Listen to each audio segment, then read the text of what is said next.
ருசி கண்ட பூனை ரட்சிதா, வளைத்து போட்ட பாலாஜி. தமிழ் சீரியல்களில் அடக்க ஒடுக்கமாக நடித்து பின்பு பெரிய திரைக்கு வரும்போது கொஞ்சம் கிளாமர் காட்சிகளில் நடிக்கும் சில நடிகைகளை நாம் பார்த்ததுண்டு.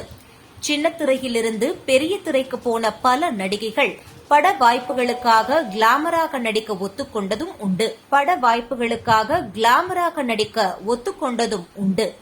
சாய் பல்லவி, ஐஸ்வர்யா ராஜேஷ், பாணி போஜன், பிரியா பவானி சங்கர் என்று பல நடிகைகள் தங்களின் பயணத்தை சின்னத்திரையிலிருந்து ஆரம்பித்து வெள்ளித்திரைக்கு நடிக்க வந்தனர்.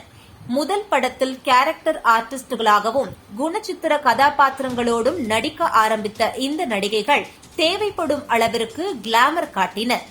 ஆனால் சின்னத்திரையிலிருந்து வெள்ளித்திரைக்கு வந்த முதல் படத்திலேயே படுக்கையறை காட்சிகளிலும் ஓவர் கிளாமரிலும் நடித்து பலரையும் முகம் சுளிக்க வைத்திருக்கிறார் ரக்ஷிதா. அவர் நடித்த சரவணன் மீனாட்சி தொடர் பட்டி தொட்டி எங்கும் ஹிட் ஆனது. அதன் பிறகு பிக்பாஸ் வீட்டிலும் குடும்ப குத்துவிளக்காக வலம் வந்து அனைவரின் மனதிலும் இடம் பிடித்தார் ரக்ஷிதா. பிக்பாஸில் இருந்து வெளியே வந்த பிறகு நிறைய சினிமா வாய்ப்புகள் அவரை தேடி வந்தன. அதில் அவர் தேர்ந்தெடுத்த திரைப்படம்தான் ஃபயர். படத்தில் 4 கதாநாயகிகள் மத்தியில் தான் தனியாக தெரிய வேண்டும் என்று நினைத்தாரோ என்னவோ, சினிமாவுக்காக கொஞ்சம் தாராளம் காட்டலாம் என்று நினைத்து ஓவர் கிளாமராக நடித்து தன் ரசிகர்களையே அதிர்ச்சியில் ஆழ்த்தினார் ரட்சிதா.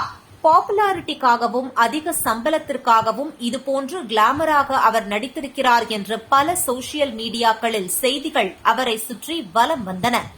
அது மட்டுமின்றி க்ளோஸாக நடித்த ரட்சிதா மற்றும் பிக்பாஸ் பாலாஜி முருகதாசுக்கும் கெமிஸ்ட்ரி ஒர்க் அவுட் ஆனதாகவும் சொல்கிறார்கள் அந்த ஷூட்டிங்கில் இருந்த சிலர். நெருக்கமான காட்சிகள் இருந்த போதும் அதை அக்செப்ட் செய்த ரக்ஷிதா கிளாமர் காட்சிகளில் மட்டுமின்றி படுக்கையறை காட்சிகளிலும் அதிக டேக் வாங்கி ரசித்து நடித்ததாக கூறப்படுகிறது. இதை புரிந்து கொண்ட டைரக்டர் காட்சிகள் நன்றாக வந்தால் சரிதான் என்று இருவரையும் தங்கள் இஷ்டம் போல நடிக்க வைத்ததாகவும் கூறப்படுகிறது.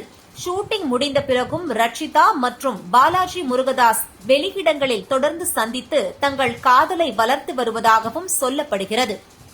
சினிமாவுக்காக பல மெனக்கெடல்களை செய்து வரும் நடிகைகள் மத்தியில் முதல் படத்திலிருந்து இவ்வளவு கிளாமர் ரோல் செய்திருக்க வேண்டாம் என்று மக்கள் மத்தியில் பரவலாக பேசப்பட்டு வருகிறது. ரக்ஷிதாவுக்கு என்று இருந்த நல்ல குடும்ப பாங்கான சென்டிமெண்டை ரக்ஷிதாவே போட்டு உடைத்து விட்டார் என்றும், இதற்கு மேல் அவருக்கு இதுபோன்ற கிளாமர் கேரக்டர்கள் மட்டுமே வந்து சேரும் என்றும் கோலிவுட் வட்டாரங்கள் தொடர்ந்து சொல்லி வருகின்றன.